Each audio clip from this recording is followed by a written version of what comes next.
It's another rough day for Boeing. Despite recently celebrating a huge milestone, the company is once again at the center of global attention, this time following a tragic Air India crash in Ahmedabad.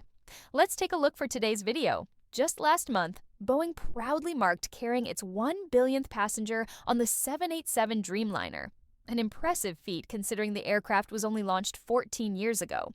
The Dreamliner had earned its place as a mainstay of intercontinental travel, building a strong reputation for safety and reliability. But the fatal Air India crash in Ahmedabad has cast a shadow over that exemplary safety record. At this point, it's important to clarify, this incident involves the Boeing 787 Dreamliner. The 737 MAX, of course, was grounded globally for 18 months following two catastrophic crashes in 2018 and 2019. One in Indonesia and the other in Ethiopia, which killed hundreds of people. Investigations into those crashes revealed a software fault involving the MCAS that led to uncontrollable nose-down trim inputs.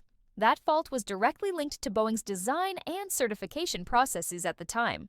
As of now, there's nothing to suggest that Boeing is directly at fault for today's incident in India. A much clearer picture will emerge once investigators recover and analyze the plane's black boxes, referring to the flight data recorder, FDR, and cockpit voice recorder, CVR, which store vital information about the flight's final moments.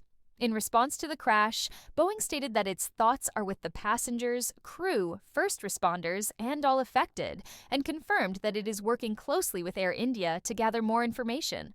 Boeing CEO Kelly Ortberg also expressed the firm's deepest condolences to the families and loved ones of those on board, and assured that Boeing would fully support the investigation being led by India's Aircraft Accident Investigation Bureau.